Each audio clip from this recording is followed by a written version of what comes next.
Hello, my friends. It's bedtime story time again. This is Janet from the Keyport Library. And today I'm going to read you George and Martha. Now, for some reason in my house, we thought it was hilarious to call this book George and Martha. So feel free if you like. This book is written and illustrated by James Marshall. He's written a lot of books. You might have some that you like. Title page. And here they are. George and Martha. I believe that's George with the hat and Martha with the umbrella and the flower. I think they're hippopotami. Do you think? 5 stories about 2 great friends. We get 5 different stories today. Story number 1, split pea soup. Martha was very fond of making split pea soup. Sometimes she made it all day long. Pots and pots of split pea soup. There she is with her apron making her soup. Do you like split pea soup? I do, actually. If there was one thing George was not fond of, it was split pea soup. As a matter of fact, George hated split pea soup more than anything else in the world. But it was so hard to tell Martha. Look at him. Oh, and it's green. It doesn't, I mean, if you like it, it's good. If you don't like it, I can see where it kind of looks disgusting. One day, after George had eaten 10 bowls of Martha's soup, he said to himself, I just can't stand another bowl, not even another spoonful. So while Martha was out in the kitchen, George carefully poured the rest of his soup into his loafers under the table. Now she'll think I've eaten it. But Martha was watching from the kitchen. Look at him. He's pouring it into his shoes. That doesn't seem like a good idea. He was a desperate hippo. How do you expect to walk home with your loafers full of split pea soup? She said to George. Oh dear, said George, you saw me. And why didn't you tell me that you hate my split pea soup? I didn't want to hurt your feelings, said George.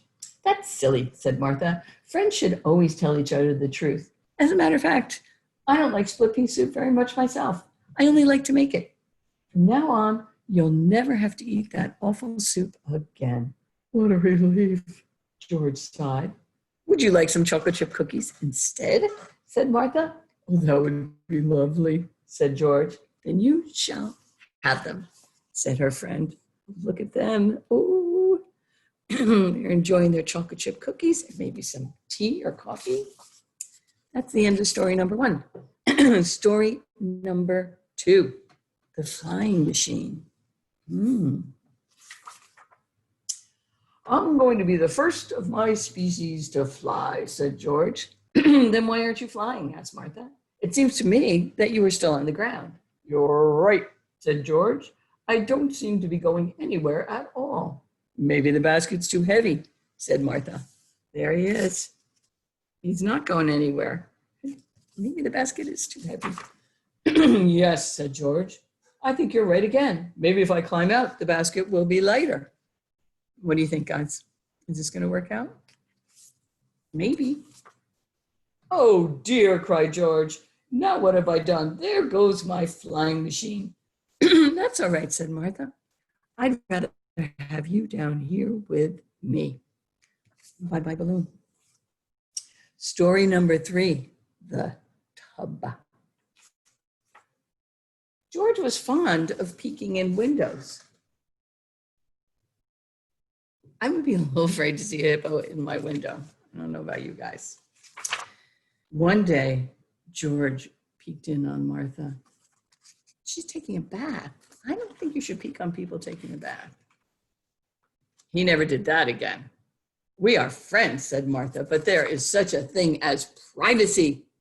Oh my goodness, it looks like she threw the tub right out the window. I guess George learned his lesson. Story number 4. There's so many stories. This one's called The Mirror. Okay. How I love to look at myself in the mirror, said Martha. Every chance she got, Martha looked at herself in the mirror. There she is. She's pretty.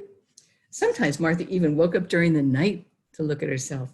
This is fun, she giggled. Martha. But George was getting tired of watching Martha look at herself in the mirror. One day, George pasted a silly picture he had drawn of Martha onto the mirror. You want to see the picture?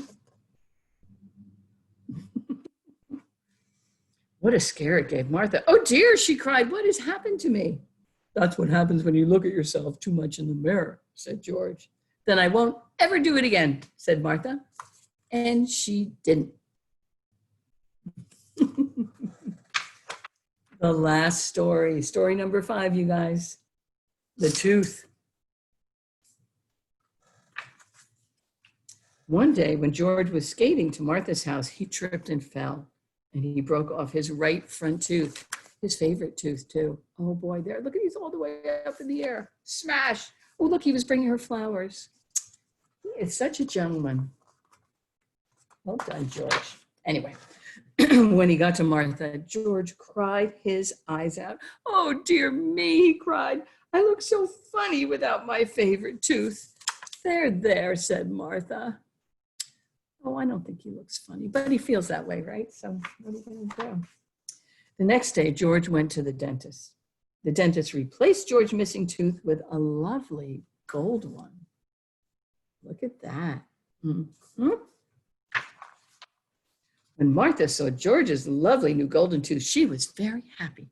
"George," she exclaimed, "you look so handsome and so distinguished with your new tooth." And George was happy too. "That's what friends are for," he said. "They always look on the bright side and they always know how to cheer you up. But they also always tell the truth," said Martha with a smile. Look at, how do you like his gold tooth? I think it's cool. And that is the end. George and Martha, or George and Artha, if you want. That's it. So pleasant dreams, everybody. I hope you have a very good night. And thanks to George and Martha for teaching us about friendship, right? Bye-bye. See you soon.